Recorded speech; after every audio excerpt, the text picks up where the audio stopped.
Okay. So we're going to start. Wow.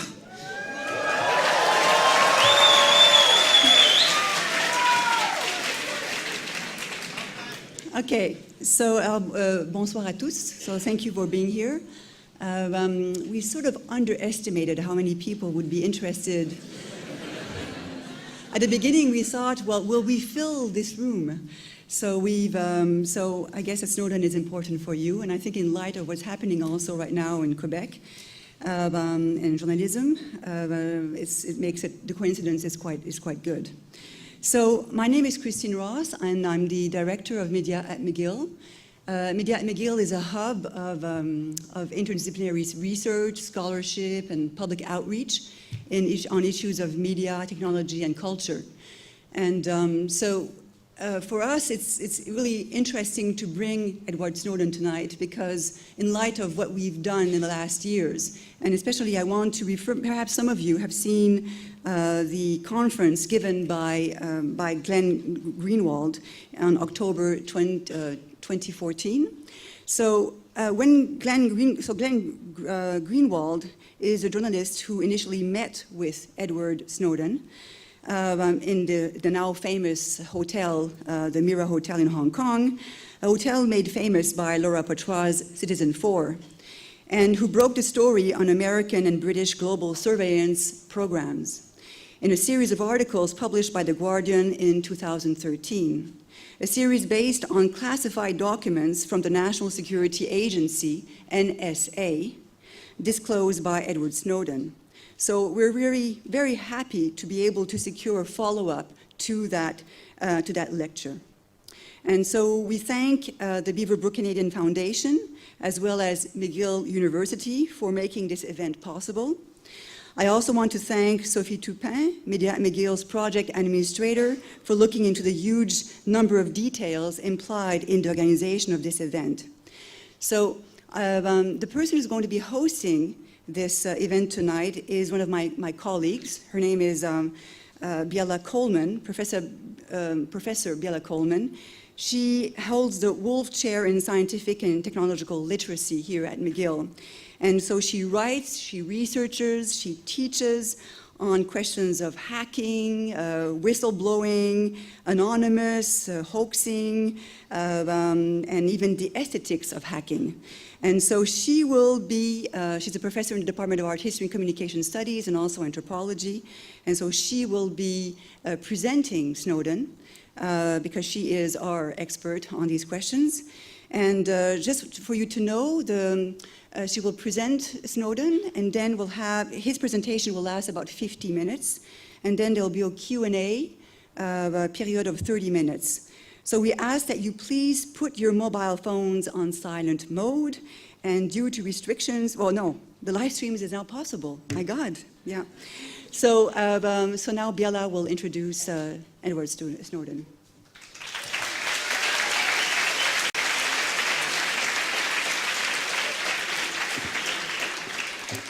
All right, I think to start first, I'm going to just say how incredibly exciting it is that so many students are here to watch Snowden, to hear about these issues. We were really blown away when we put up the Facebook page, and within a week, there was 5,000 RSVPs. So clearly, in many ways, Snowden needs no introduction, and that's because in 2013, he really shook the world when he became one of the most significant and famous whistleblowers of recent times because he revealed numerous secret government surveillance programs with huge implications related to democracy and journalism. But let me introduce him in light of a major news story that has shocked many of us here in Quebec, and by extension, much of the world. So on Monday, La Presse broke a story that one of its very own journalists, Patrick Lagacé, had been under police surveillance for many months. Since we've learned that this is kind of an epidemic, the police have been tracking a total of 6 other journalists as well. So even though a judge approved the warrants for the tracking, a chorus of people responded swiftly to denounce the spying. Journalists the Prime Minister of Quebec, and even the police union have decried it as a core threat to source protection and thus the journalistic enterprise, which is one of the vital pillars of democratic society. So looming over this news is a question. Was this a kind of one-time, very particular event, or a single and potent example of a far more systematic set of surveillance practices? Well, Edward Snowden's revelations brought to light how pervasive this is, not just in the United States, but the participation of the United States Five Eyes partners, including Canada. In so doing, Snowden ignited a long overdue debate about the state of surveillance, and he's already influenced important judicial decisions in the United States and in the UK. Just last week, British courts ruled that some of its government's bulk collection programs, which Snowden helped reveal, were in fact illegal for amassing information about its own citizens. Now, one of the most astounding and disturbing revelations in the Snowden documents concerned journalists. Some of these documents showed that the GCHQ, which is the British equivalent to the NSA, captured and retained emails written by journalists. Worse, GCHQ officials deemed investigative journalists as a threat similar to hackers and terrorists. So blatantly targeting journalists, as the Montreal police did, or pegging them as an enemy of the state, as GCHQ did, makes pervasive surveillance so alarming. Investigative journalists must be granted the protection of the state and the autonomy they need to accomplish their watchdog role. To accord privacy to journalists is necessary, but it is also not enough. Everyone, not just journalists, have the right to privacy, and citizens are, if not more vulnerable, at least as vulnerable to these forces. Digital communication is a critical component to participation in a free and democratic society. Advances in surveillance technology are rapidly eroding everyone's ability to participate safely, securely, and privately. These technologies are betraying your identity, your location, and your conversations. The process of criminalizing tools that enhance your privacy or mandating backdoors has a chilling effect on everyone. More than anyone else, Edward Snowden and his willingness to come forward with very concrete details about surveillance has helped us grasp the bigger picture. He has helped us sharpen our understanding of the harms of pervasive surveillance and helped us see how new technologies facilitate ubiquitous spying. These issues are vitally important, and this is why I want you to join me not just in welcoming, but in thanking Edward Snowden for opening up the space to discuss and debate these topics.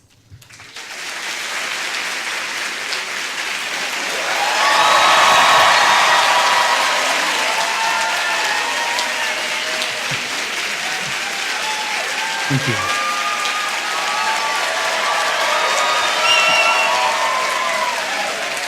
Wow.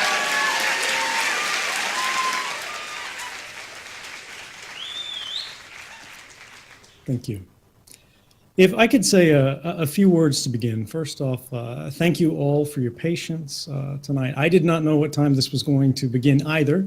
It's about 3:15 a.m. in Moscow right now tonight. And I want to say one more thing briefly, which is I understand there was a strike. I was not told that there was a strike that was happening today. And this caused a lot of trouble for all of you who are online. But I'd like to ask you not to hold that against the protesters. Because there's something that we need to remember that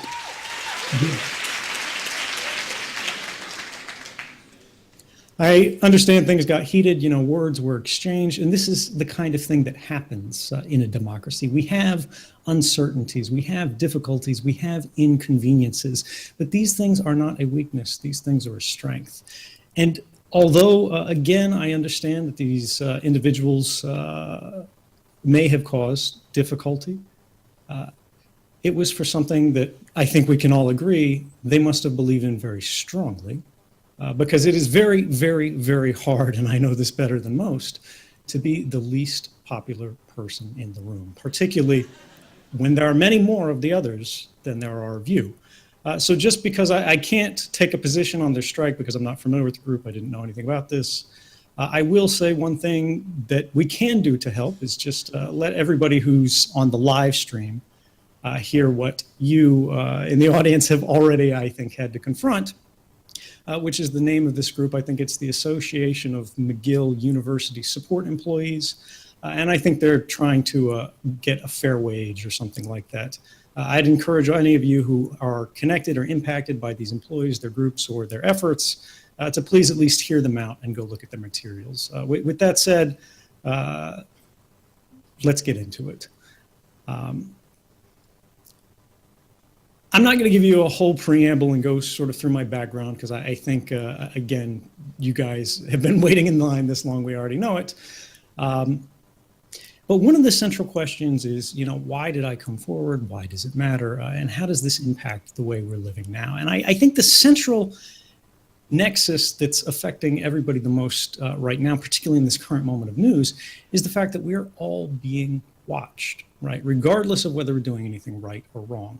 And this is a fundamental change, and this is what drove me forward.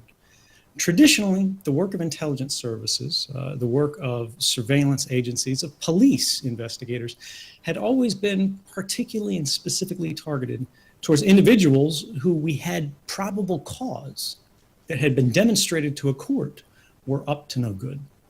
Foreign spies, military units from adversarial nations. These were the guys that we were watching. But with the rise of the internet, right, advances in our science, our understanding of math, the way things are tied together, the communications network, and the way it has sort of swallowed the earth, radically changed the dynamic. Now, surveillance technologies have outpaced democratic controls. Those things that we used to enjoy a generation ago were primarily the product of one particular technological peculiarity, which is that surveillance was expensive, extremely so. Governments had to spend extraordinary sums to track individuals. To know someone's location might involve many teams of officers, both in buildings, behind desks, and those out on the street, working in shifts. I apologize. We've got somebody who just joined the stream. I'm not sure if the university added this, but it was causing a little echo. All right, we've got that fixed, I think. Yeah, but so we had basically this dynamic where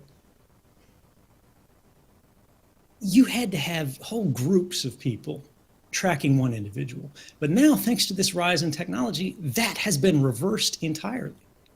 Now you can have one guy sitting somewhere completely far away from the target, like myself at the NSA in Hawaii, who can track with extreme precision an unimaginably large number of people.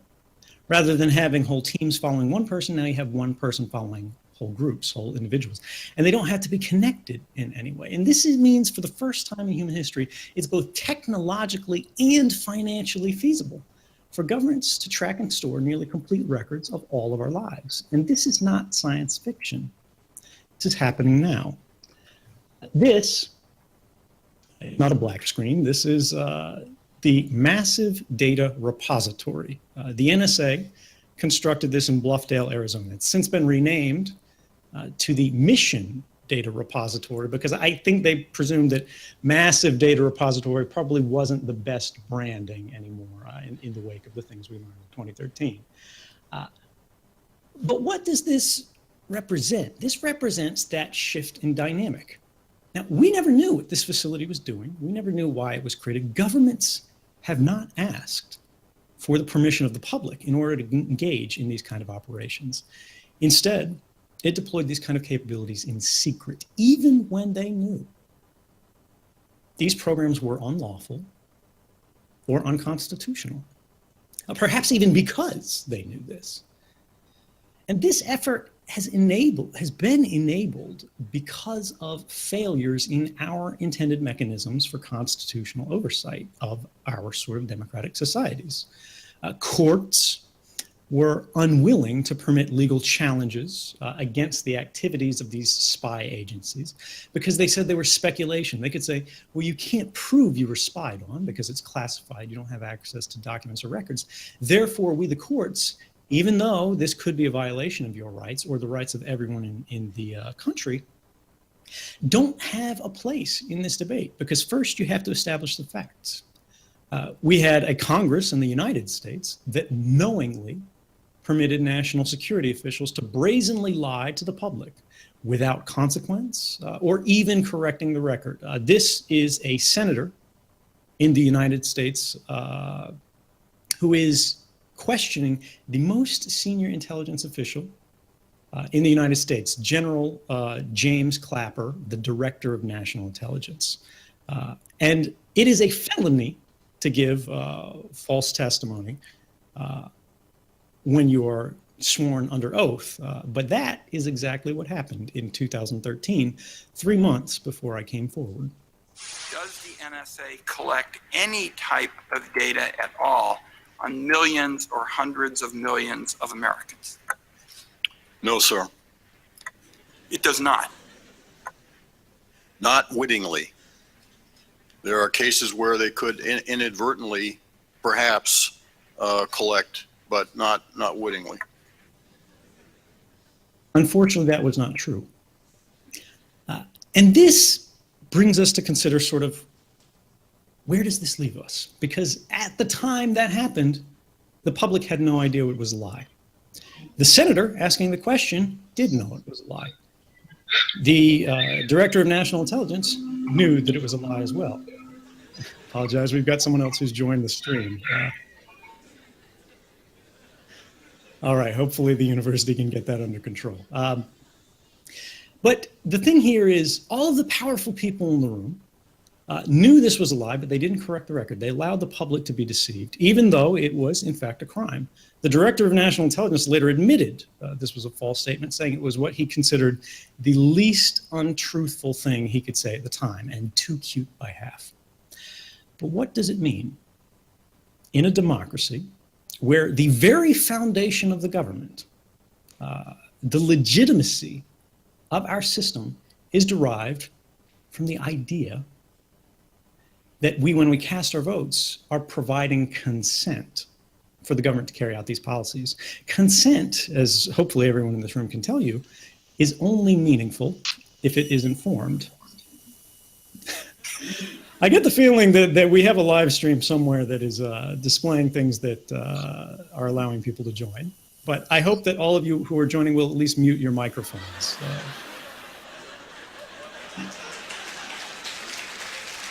Thank you so much, those who did join. Let's see. Yeah, whoever is managing the AV, if you could hide that URL, that'd be helpful, although I think it's probably too late for tonight. So let's just try to push through. What this means, right, when the executive abuses secrecy so we don't know what's going on, when the Congress won't hold the official lie,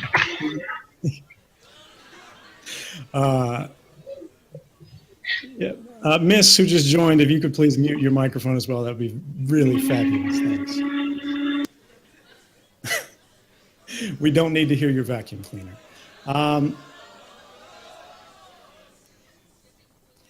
Yeah. What this means is we're forced to rely upon democracy's safeguard of last resort, right? That is the fourth estate, meaning our press, in alliance with whistleblowers who are more commonly known as journalistic sources. Now, unfortunately, we are today seeing the ability of journalists to operate free from interference, come under threat, even in what are traditionally considered. Sorry, folks. That's what happens when we send it live.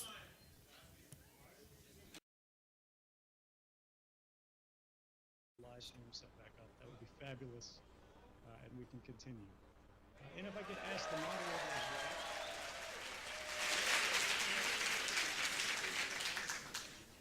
Thank you. If I could ask the actual moderator, just to confirm, do we have the live stream up or are we ready to continue? Yes, we're ready to go. Okay. And could you tell me where you lost me?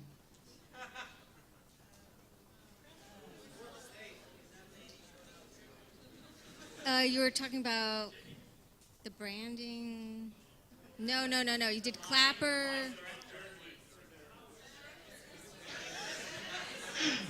Okay, well, look, guys, let's simplify this. Let's make this a little more casual, and hopefully we can regain a little bit more time from the university here, since I know you guys waited a long time for this tonight. And just make it a little bit more casual, because again, nobody likes speeches, right? We're facing a big problem today, right? We have powerful political forces that are asking for more and more power, more and more authority. They say we're facing a time of extraordinary threat. There are now lone individuals, these kind of super criminals, right, like terrorists, spies, and things like that, who are totally capable of destabilizing our entire societies, ending our governments, collapsing our states. Now, there's no real evidence that that's actually the case, but the politics of this fear have really reshaped the way that our laws are being passed. So we have to figure out, how do we maintain a free society in the context of an unlimited government? This we've seen in Canada through bills such as C-51 and so on and so forth. The United States, of course, we had the birth of mass surveillance on a truly global scale. The UK is now passing what they call the Investigatory Powers Bill, which is really an unrestrained and unprecedented intrusion into the private lives of every citizen, not only in their country, but everywhere else. When the government is presuming a trust in the propriety of their actions that no longer exists.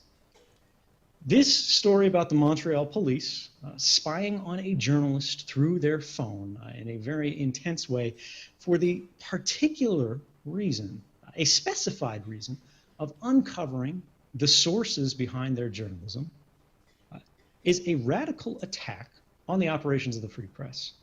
And speaking as one of the directors of the Freedom of the Press Foundation, this unsettles me not only on a personal level, but I think is something that actually represents a threat to the traditional model of our democracy.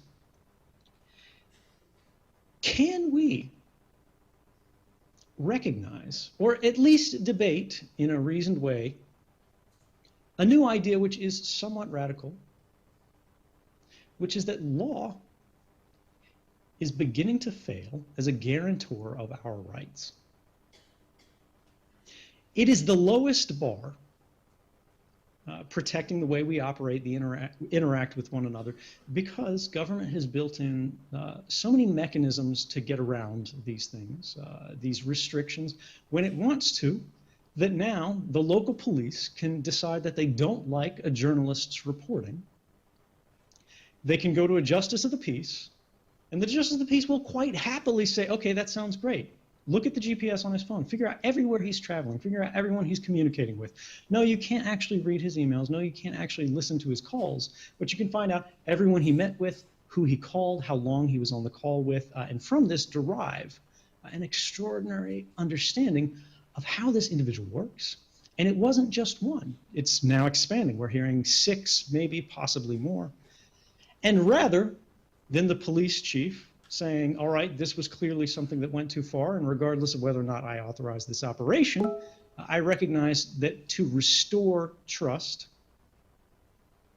I need to reestablish the basis of accountability. That accountability that is lost when our operations become secret. And for that reason, I have chosen to resign. We don't see the mayor calling for that. We don't see the local premier calling for that. And it's this question, this dynamic, where our governments are increasingly invested with extraordinary capabilities to peer into all of our private lives with very little interference, whereas we, the public, can know almost nothing about how they operate. This inverts the traditional dynamic of private citizens and public officials into this brave new world we're facing of private officials and public citizens.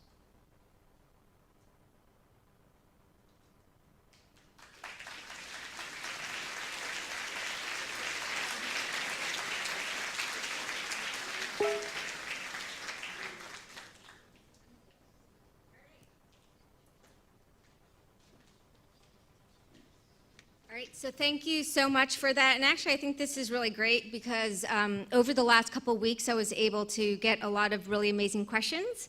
And so what we're going to do is I'm going to ask 1 or 2 questions, and then we'll also take questions from the audience. So I'm going to start with a question from Vincent Prager, who's a member of Media at McGill Board of Trustees. And he's quite interested in ethics and journalism. And so this is how the question is oriented.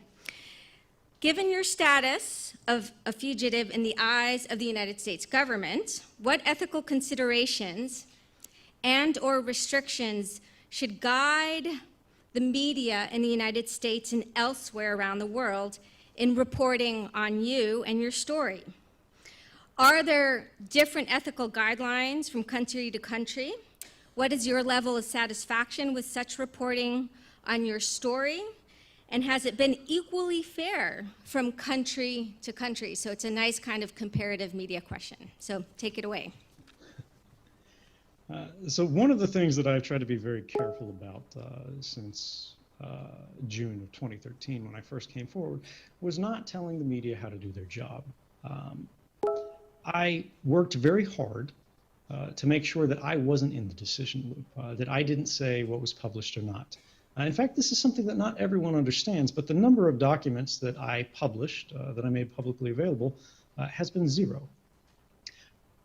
Instead, I gathered inside the NSA what I believe to be evidence of criminal activity within the government. And this wasn't just in the United States government. This was the Five Eyes Surveillance Alliance, right? This is a transnational spying group consisting of the United States, the United Kingdom, Australia, New Zealand, and Canada. And this is, of course, why we have some understanding now of what was actually going on behind the curtain in Canada about the operations of their sort of surveillance context. And that is, excuse me while I try to find the reference for this here, something that has actually been established in the wake of 2013 with more scrutiny, that Canada actually has the weakest intelligence oversight out of any major Western country. This was something that people didn't really expect. Now, they're not the most aggressive of all countries. They don't have the largest scale, but no one's really watching. There is no real parliamentary understanding of what's happening behind the door. And this is what allowed them to engage in massive sort of indiscriminate surveillance. Dragnet surveillance that was affecting millions of Canadians, that was targeting, for example, the app stores that you might connect to with your phones, things that have now been published and we can now debate, but prior to these disclosures, we didn't really know, right? But here's the idea behind this comparative media question. This was my belief, that these things were violations of human rights, of written statutory laws, or our basic constitutional principles. But what if I was wrong? What if I was sort of this crazy radical and I had been in my head so long, you know, working in these intelligence places, talking to my coworkers, that I just didn't have a full understanding. Maybe I didn't see the big picture. If I published these things on my own, I believe there was a somewhat larger risk, a greater risk, that I would go too far. And so because of this, I chose instead to replicate the system of checks and balances in our government that had unfortunately failed over time, to try to restore that balance. And the way that I wanted to check myself was to instead provide this archive of documents to journalists who would then be required, by virtue of gaining access to this archive, to make an independent judgment in every case for every story, not that it was newsy, not that it was interesting, not that it was just a sexy story, but it was actually in the public interest to know about the details of this operation or that operation, why it mattered, what was going on, and how it was being accomplished, and what this meant for our rights.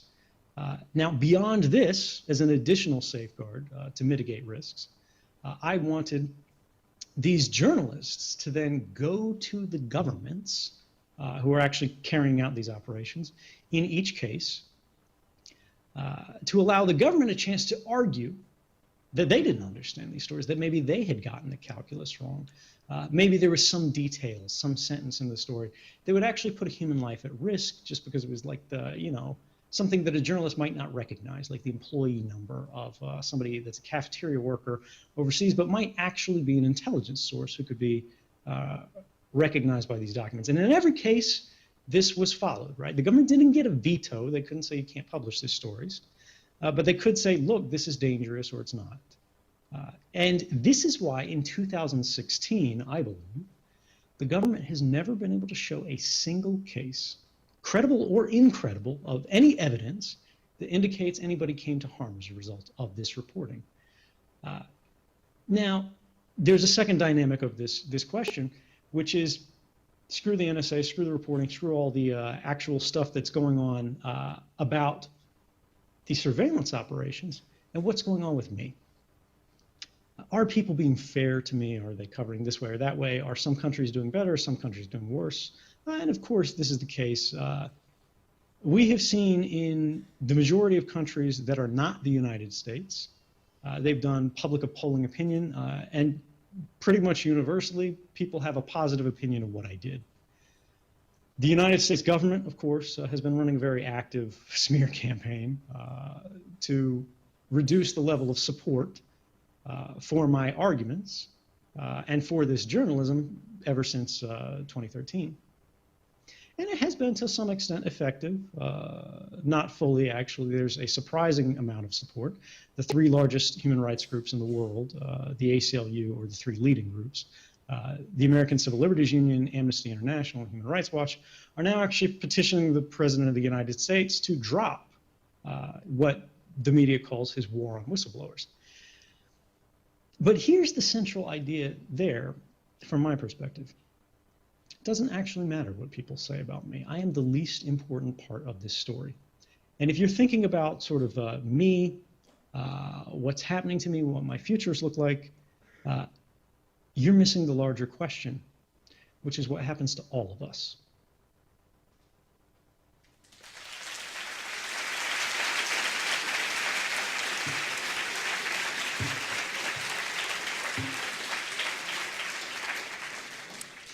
Well, thank you for that very thoughtful question.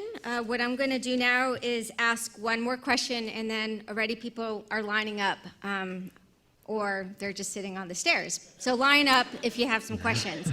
All right, so I'm really actually excited about this question. It's by one of my students, Aaron Gluck-Thayer, who, like Snowden, is very much passionate about these issues. He's an engineering student here at McGill. And I'm just going to read it because he wrote it very carefully. He says, it's clear that intelligence agencies interpret their legal mandate expansively. Michael Hayden, the former director of the NSA, famously said, quote, give me the box you will allow me to operate in. I'm going to play to the very edges of that box. I will play very aggressively in it. Canada's Foreign Intelligence Agency, CSE, is similar. By exploiting the uncertainty in the legal definition of metadata, it can, quote, incidentally collect troves of personal data on Canadians. Canadian Domestic Intelligence Agency, CSIS, also operates under a similar culture. And he gives another example and then goes on to say, under Bill C-51, CSIS's expansive capabilities were broadened even further. The only limits to their new and vague disruption powers are that CSIS cannot willfully obstruct justice, cause bodily harm, or violate sexual integrity. I promise this is the only very detailed question like this. So there seems to be a culture in intelligence agencies of working the law to their purposes and pushing the law to its boundaries. Intelligence agencies don't ask what their surveillance practices should be. Rather, they ask what their surveillance practices are allowed to be. And then he says, this can create the appearance of lawfulness, which the government points to whenever the activities of intelligence agencies are challenged by the public. But all it does is subvert the law. So here's the question. How do we ensure that intelligence agencies interpret the law not just narrowly, but in a way that is reconcilable with what the public reasonably expects? When reforming our intelligence agencies, do we have to abandon the premise that intelligence agencies are committed to following the law in a reasonable way? So this is a great question. It's a very complex question.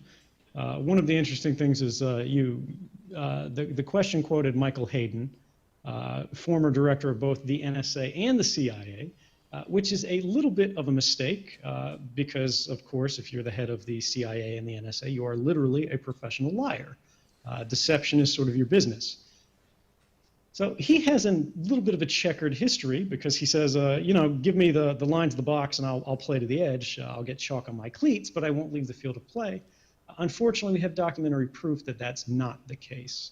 He was actually asked, as director of the NSA in the post-9/11 period, by the President of the United States through the Vice President's lawyer, would he basically violate the law?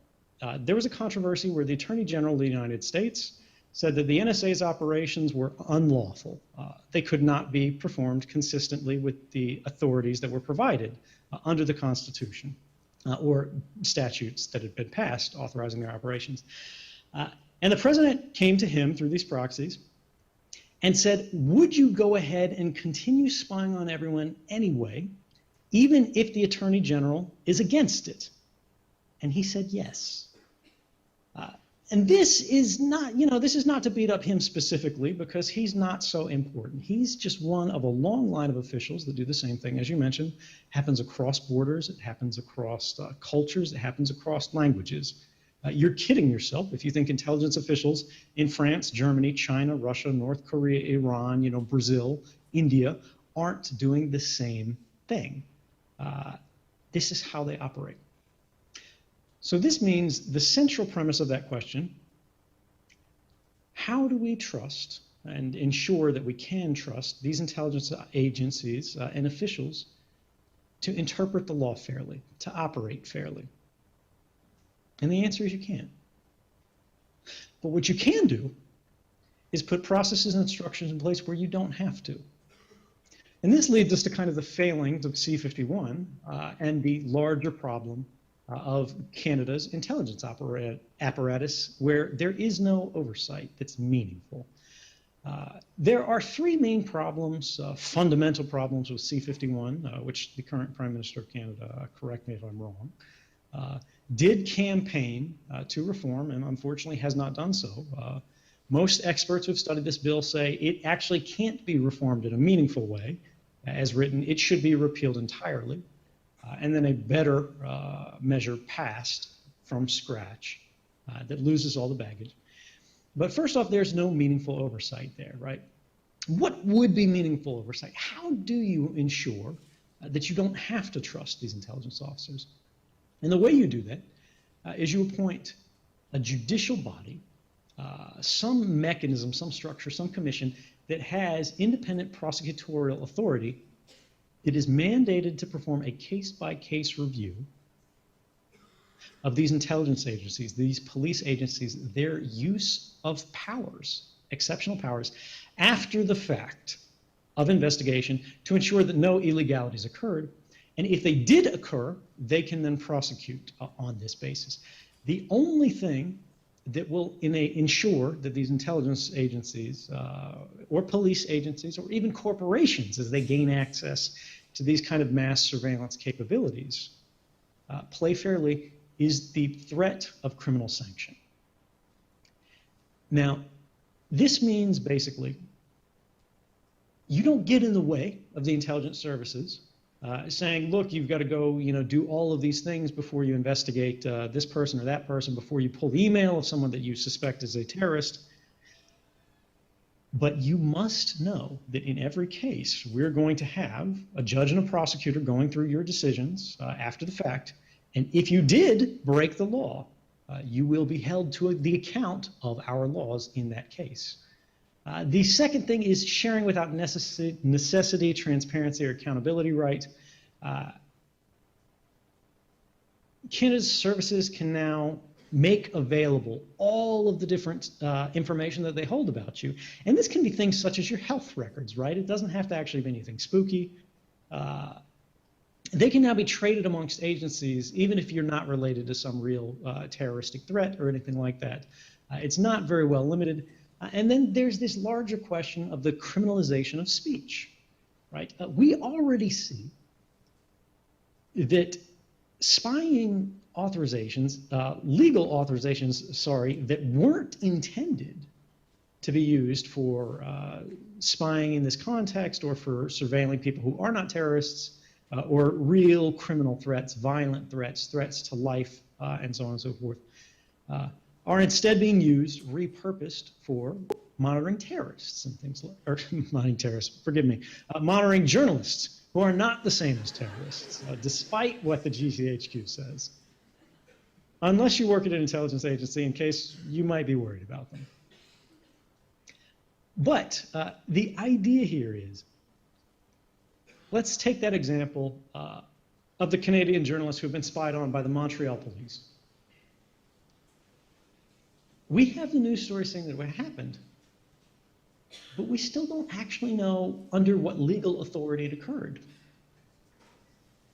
There is a suspicion that this was actually done under Bill C-13, correct me if I'm wrong, fact check me, audience, that was actually intended to be passed as a cyberbullying law. That's how it was branded. Was that actually being used to collect the communication of journalists? Was C-51 involved? Were any of these other legal authorities involved? We don't know, because we have no idea what the government is actually doing underneath that curtain. And that is not just a risk. That is a fundamental danger to the stability of any open and liberal society. Suddenly, we have a set of rules for all of you in the audience. There's a set of rules that can get whistleblowers and journalists charged and investigated by police. But what about when police break the law? What about when spies break the law? Suddenly, they're being held to a very different legal standard, and they're entitled to a veil of secrecy that inoculates them against criticism and scrutiny that the rest of us do not enjoy. That is an imbalance of power that is not only, I would say, unwise, but is actually anti-democratic. It is authoritarian in nature.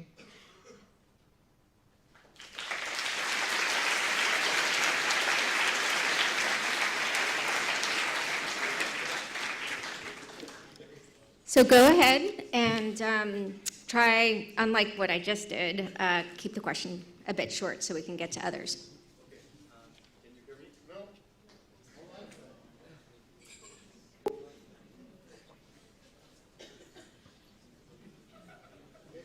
Now? Okay. Forgive me, to be clear, I am not getting that audio at all, so if I could ask Gabrielle if you could repeat that for me. Now, can you hear me? I can hear you now. Okay. Perfect. Awesome. So my question is that knowing that most of those surveillance decisions are made on the political level, do you have any comments on the current presidential elections in the United States?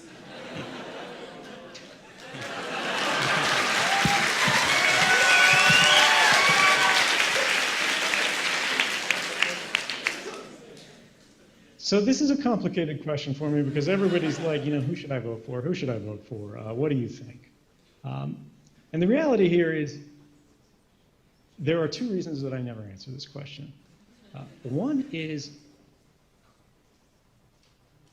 if you have to ask other people, you're not really appreciating the burden and the value of your opinion, your perspective in the operation of our democracy. Don't look to others to tell you who to vote for. Look to you. Read about these things, listen to the conversation, make a determination for yourself. The second thing here is, as a privacy advocate, the decision of who you vote for, right, is something you should never be made to answer. And so I try to set a good example there in not responding. What I will say is that I think it's very disappointing in the long history of American democracy, where we are, if nothing else, a very successful country, that we are going through an entire election cycle where all we hear about are the personalities of these candidates, the insults that they throw each other. But we hear very little about the Constitution. And this reminds me of a mistake that I made during the last sort of change of power in the United States, from the Bush administration to the Obama administration. He was a president who campaigned on the idea of ending the worst excesses of the Bush administration. He promised to hold officials who had broken the law, who had engaged in torture and so on and so forth, to account, to do investigations, to hold trials. But as soon as he took office, he abandoned that promise, saying we need to look forward, not backwards. But every investigation is necessarily retrospective looking. And if you say that there can never be a look backwards at official crimes, what you're saying is that there can be no accountability for official crimes.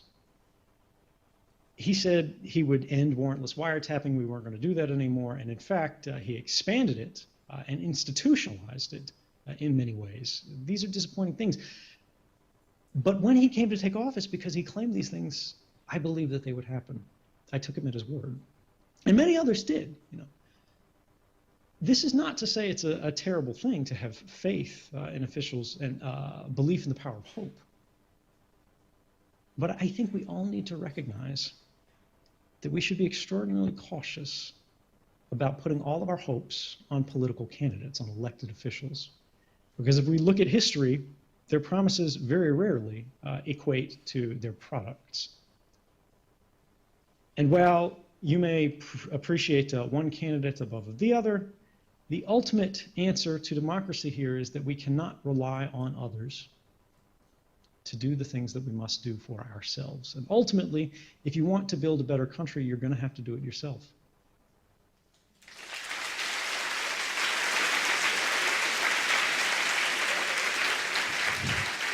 So we're going to take a question on this side. I'm going to pose one more question, and then we'll go to you.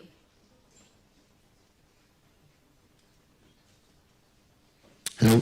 Hi, do you hear me? Hi. I can, thank you. Okay. My question is, are there any circumstances under which it is fair for a country to engage in mass surveillance of its people? I think this would be an argument of utilitarianism, right? Do the ends justify the means as long as they're beneficial? This ultimately gets to the question of efficacy. So we have a lot of evidence that mass surveillance is actually not very effective. In the United States, for example, in the wake of 2013, we had 2 independent presidential commissions appointed to investigate the claims that have been made by journalists. These are staffed with White House allies, right? Not radical hippie reformists or anything like that. They included officials such as the former deputy director of the CIA. So not exactly what you would consider to be friends of civil liberties. And yet, despite having full access to classified information, being able to walk into the FBI, the NSA, the Defense Intelligence Agency, and all of these other areas that are involved in the spying, and saying, tell us what's going on, and having clearances to actually see it, they could not identify a single instance in which the kind of mass surveillance represented by the warrantless wiretapping, the telephony metadata program happening in the US, basically collecting the call records of everybody in the way that the Montreal police were using against this journalist, but on a much broader scale, had never actually resulted in a positive benefit. It had never made a concrete difference in the outcome of any terrorism investigation. Moreover, it had never even contributed to the discovery of an unknown plot. But what if it had? This is very similar to arguing, what if torture were effective? What if extrajudicial murder were effective, right? We're talking about assassinations here. What if slavery were a wonderful economic program? It wouldn't make it right. We have human rights for a reason, right? And we protect these things. And these are policies that are promoted by these same governments. The United States, of course, put forth the Universal Declaration of Human Rights with the UN, which guarantees a right from the arbitrary interference in your private communications, right? It forbids mass surveillance. So I would argue it's not a question of can this thing be justified in terms of efficacy or whatever. It's do we want to live in a world without human rights?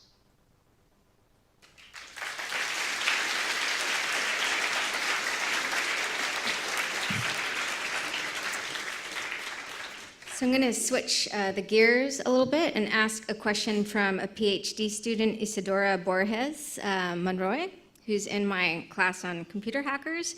And we actually all went to see the Snowden film this fall, and most of us have also seen Citizen4.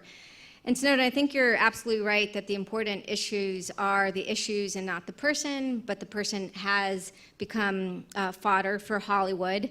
And Oliver Stone did present the issues in some very interesting ways, and this is a great way to reach different publics. And so she had a question which I've actually thought quite a bit about, because in the movie, a bunch of the other techies working at the NSA had reservations like you. So she's asking whether, this is actually accurate. And it is striking that while in some ways you are the most famous whistleblower, there have been others such as William Binney and Thomas Drake who have sounded the whistle.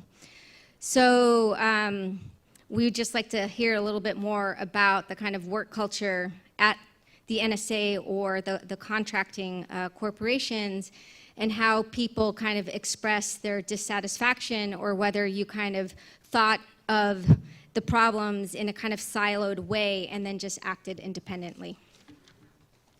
Yeah, no, absolutely. I brought my concerns to a lot of my different colleagues. I brought them to supervisors. I showed them specifically this slide amongst others. It was actually not a slide at the time. It was, okay, it's not actually displaying because it looks like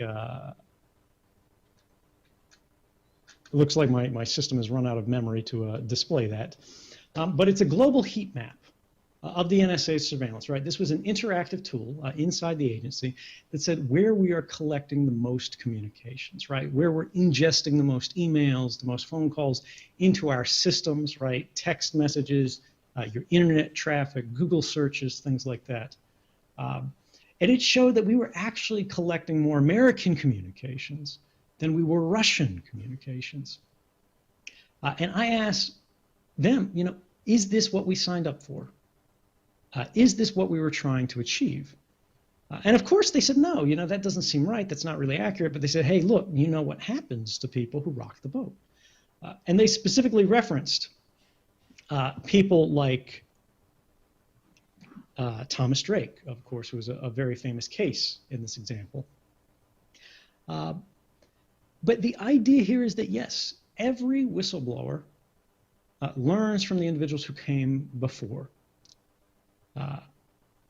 I would not have been possible without the examples of Daniel Ellsberg, of William Binney, of Thomas Drake, of Chelsea Manning.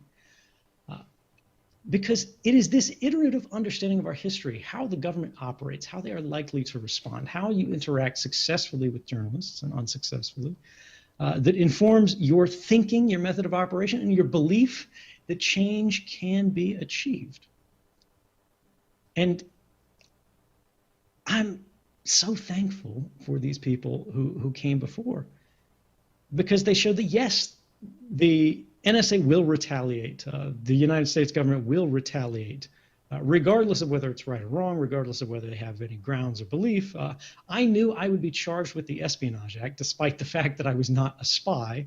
I wasn't contacting foreign governments. I was contacting journalists, because this is what they did to Thomas Drake. Who did the same thing. The government, this was a senior NSA executive, for those who are not familiar, at the very top levels of the agency in the wake of 9/11, who discovered the warrantless wiretapping program and a privacy-preserving equivalent program that the NSA killed. And because they suspected him of telling the media about these programs, even though he went through proper channels, he went to the inspector generals, he went to his supervisors, he went to the lawyers to ask them sort of what was going on. they destroyed him in retaliation. They didn't go, look, he went through the process, he did the right thing, he went to Congress to tell them about what was going on. They said, let's indict him as a spy under the Espionage Act. So he is prohibited from telling the jury why he did what he did. The Espionage Act is one of the few laws in the United States that guarantees you cannot receive a fair trial, and it's designed that way intentionally. That's kind of a feature, not a bug. And if I had not seen that, I may have made less wise decisions.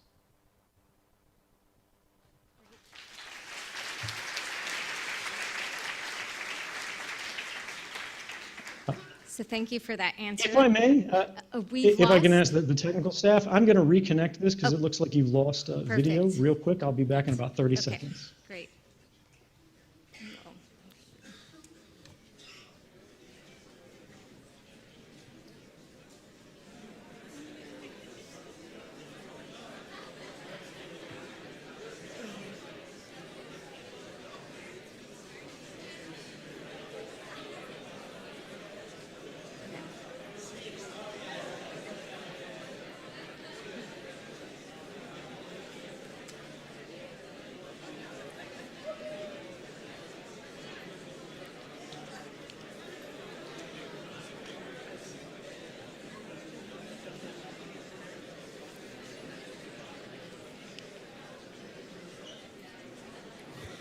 Okay. Thank you again so much Looks for like you're back. the technical challenges we had.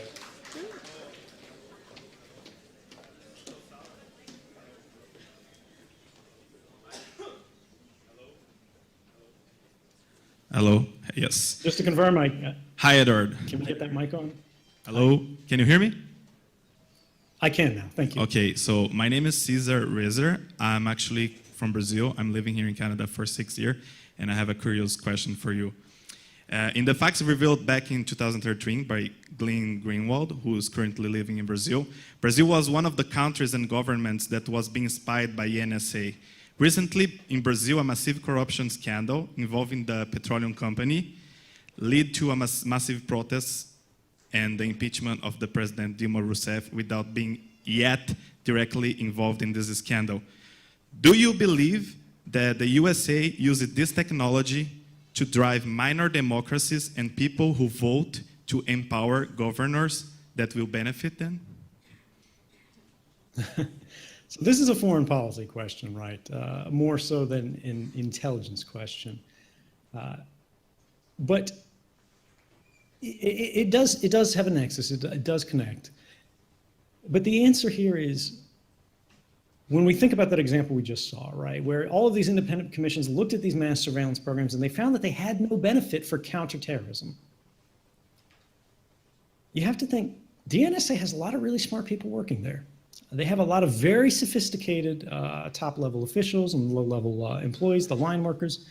So why are they running this program if it doesn't benefit counterterrorism operations? And of course, the logical presumption would be, well, it must have benefit somewhere else. And this is the real story of mass surveillance. Mass surveillance has never been established as effective for counterterrorism, right? These laws are always passed saying they'll be used against terrorists. But the reality is they're used for other things. These programs were never about terrorism. They're about power. And when you think about these capabilities, or when you think about all the things that they're doing, when you think about what these intelligence agencies do all day, there aren't that many terrorists who are meaningful, who represent a real threat. And they have all of these specialists who work in other areas. What do you think these folks are doing all day? Why do you think these intelligence agencies exist, if not to apply these capabilities for what these officials consider to be the national interest? Thank you very much. Okay. So we have time for 2 more questions, and what I'm going to do is have the gentleman here on the right ask a question. And I was going to say we'll have one of the women come forward, which we had to do that with a Glenn Greenwald talk as well. So why don't we start with you, the woman in the gray? Yeah, come on forward. Hi, can you hear me? I can. First of all, thank you so much for staying up and taking the time to talk to us. Sorry. It's my pleasure. You guys have been waiting a long time. My question is mostly because most of the people that are in the room and in the line and watching from the live stream are students here in Montreal. And my question is basically what your vision is in terms of us moving forward and protecting civil liberties and our freedoms and democracies, and then what are the tangible things that youth today can do to minimize the risks, especially because we're the generation that's most connected and that clicks, I agree to the terms and conditions faster than... Yeah, anyway, that's my question. Yeah, you know, the main thing is that you guys are already doing what so many people have not, in a visible way, right? You saw that line outside to talk about surveillance. The first thing, and I think one of the most central things you can do, is all of these politicians like to create an appearance that no one cares about privacy, that no one cares that they're being watched. But we know this is not the case. You all are here establishing that this is not the case. So the very first thing that you should do is argue whenever anybody brings that stuff forward. Whenever anybody comes up with that argument saying, you know, I don't care because I've got nothing to hide, go, wait. Privacy isn't about something to hide. Privacy is about something to protect. It's about protecting your rights. It's about protecting your sense of self. It's about protecting an open and liberal society, a free society where you can be who you want, where you can think what you want, where you can have a private conversation between friends, between confidants, where you can figure out what it is that you actually believe in. Privacy is the fountainhead of all other rights. It is the basis from which the other rights derive their meaning, their value. Freedom of speech doesn't mean very much if you can't figure out what it is that you actually want to say and instead have to repeat what other people say, what's popular, because that's the only thing that's safe to say. Right? If you can immediately be separated and prejudged because you are different, right? That's what privacy is about. Privacy is the right to the self. Privacy is the right to be you. And this is, you know, coded all the way in our language when you go down to, you know, private property, right? This is not popular with, you know, in very far to the left. But the idea here is that privacy is the ability to have something for yourself, whether it's a home, whether it's a car, whether it's a pencil, whether it is an idea, whether it is a belief, right? So when somebody says, I don't care about privacy because I've got nothing to hide, that's like saying that I don't care about free speech because I have nothing to say. It's not about you. It's about everyone. It's about all of us. It's about potential. It's about possibility. It's about the foundation of everything that we believe in, that so many people have fought and died for. And if you're not willing to stand up for your own right to be you, why do you care about what happens? All you're saying is that I'm willing to let everyone else decide everything that affects my life. I'm willing to let other people decide my future because I don't have any ideas of my own.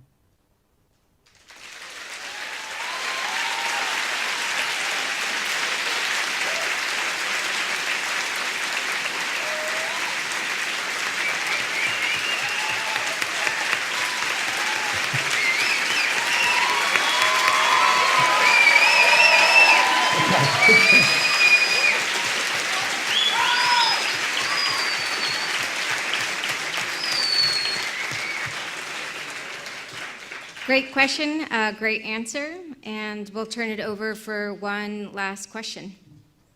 Hi, Edward. My name is Tristano. This question sort of follows from the last one. You said earlier that surveillance technologies have outpaced democratic controls. What tools do you think we can build to either improve these democratic controls or more specifically, tools to empower people in the face of government's lack of transparency, like software or otherwise?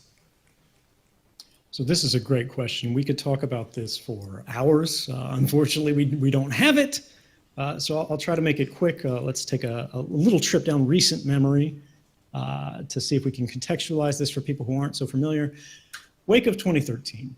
The President of the United States trying to push back against the belief and public presentation that the NSA was conducting mass surveillance, tried to contextualize things by saying, well, we're not actually reading everybody's emails. We're not actually listening to everybody's phone calls.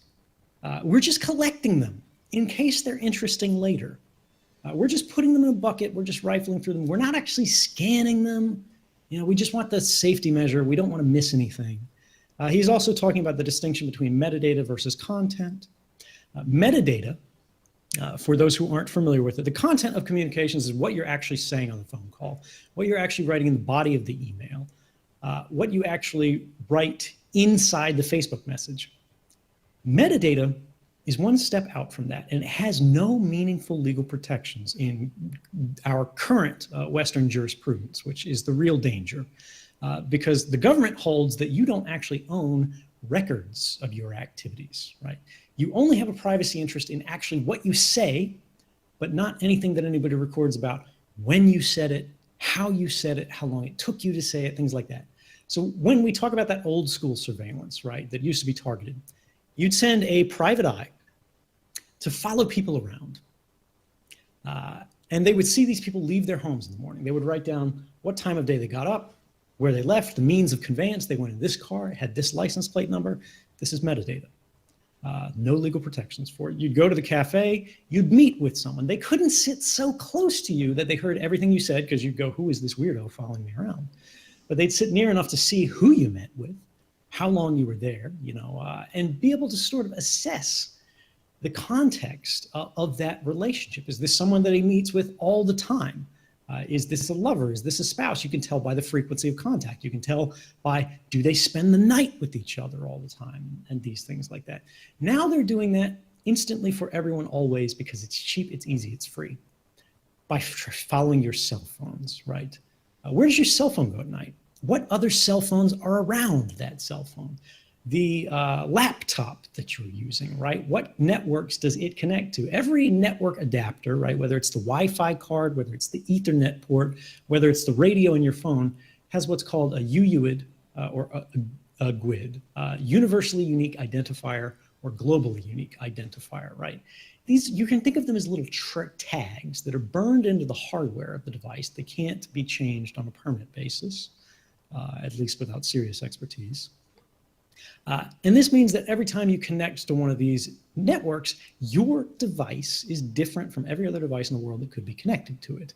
There are meaningful technical reasons for this to happen, right? This wasn't a surveillance scheme, but a byproduct of this is that suddenly the devices that were designed to empower you can now be used to disempower you. They can be used to make you vulnerable. They can be used to watch you. And that is what's happening.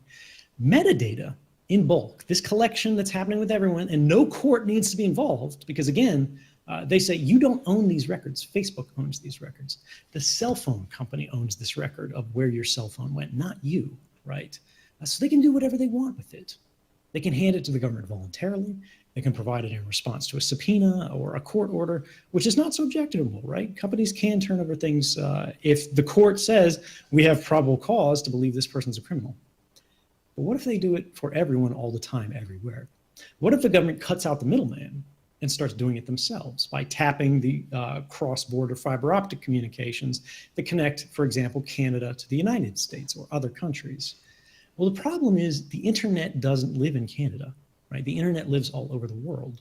So the minute your communications go to Facebook or Google or Yahoo or anything like this, any major service that anybody's using, you know, you go to iTunes, that's creating a record that these people now didn't have to go to court to have on you. Now, so again, we started to deviate, but again, it's a complex question. I apologize for taking so long. So Obama's going, well, we're not reading the content. And that's because he didn't want to have that conversation where he goes, but we are tracking basically everything else. When you have enough metadata, you don't need the content. Metadata is a proxy for content because machines can analyze it in a way that content can't. Metadata creates perfect records of private lives. Now, even if you believed him, turned out that was not true.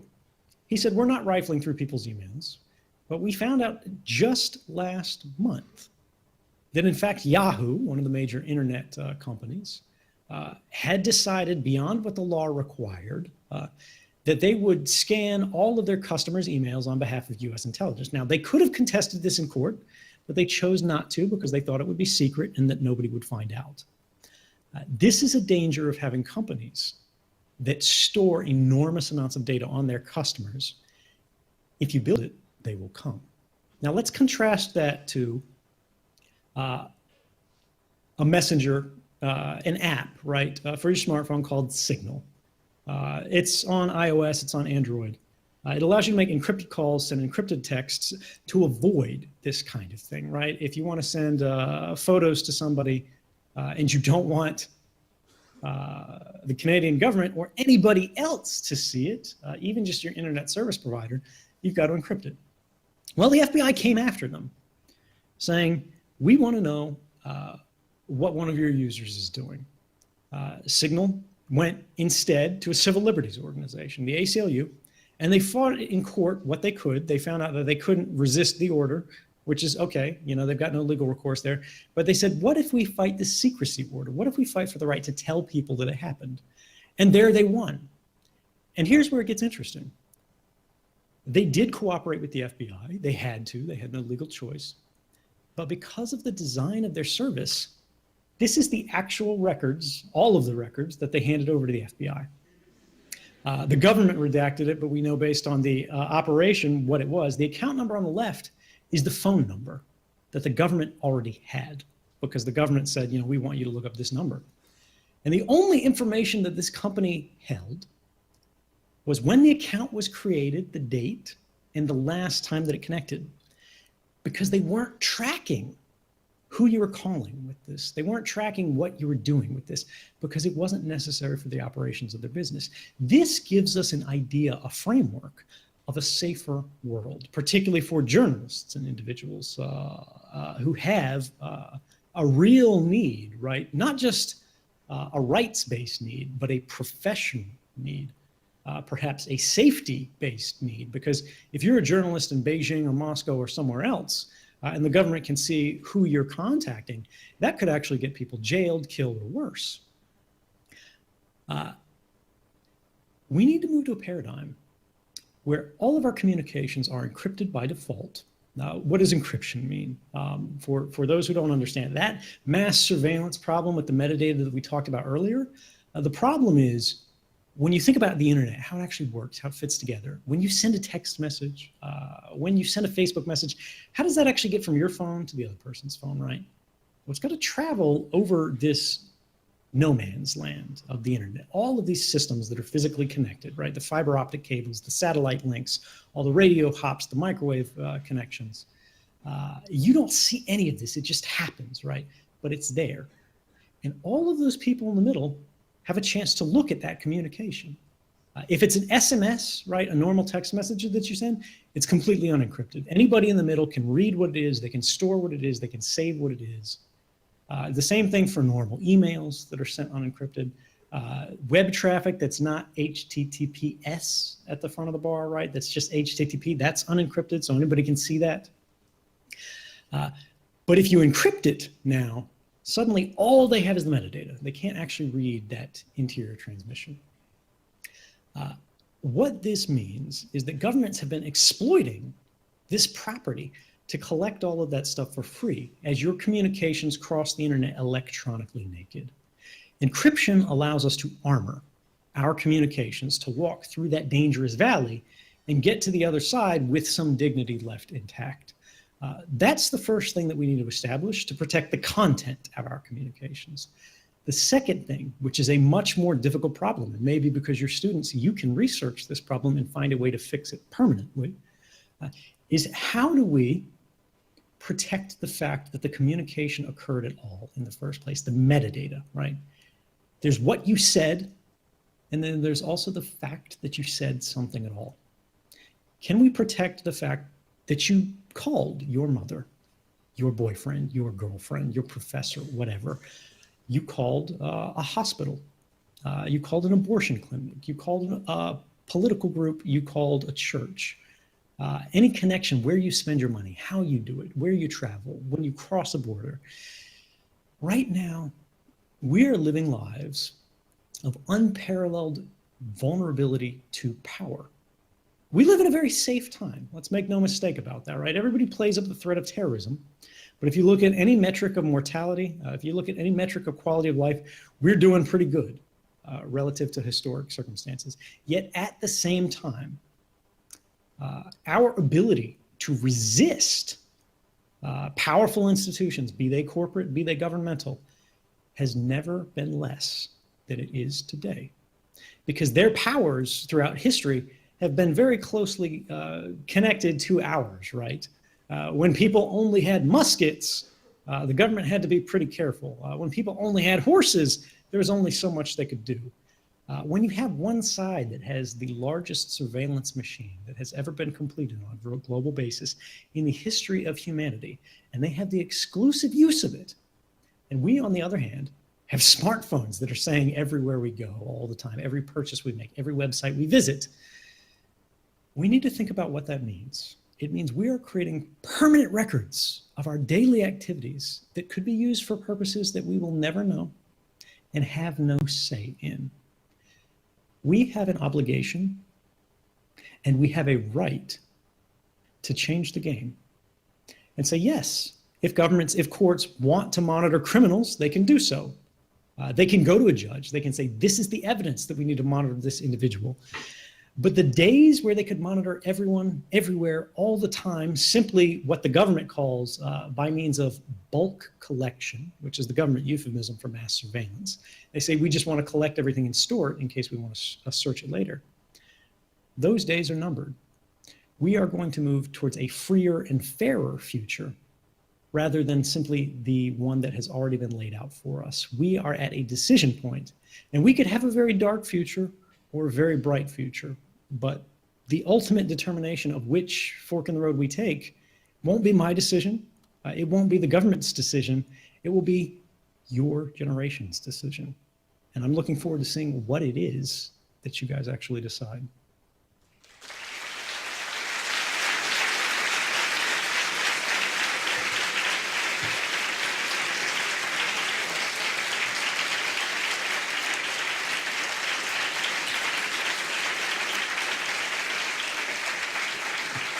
So this is a perfect note and place to end, from dystopian realism of the present to possible utopia of the future. And what I'd like to do is actually first thank the Beaverbrook Foundation for making this possible. And I'd also like to thank Snowden and the audience.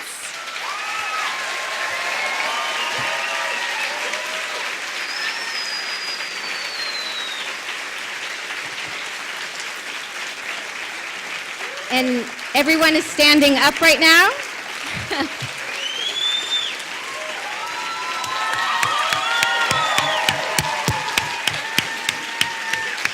Thank you so much.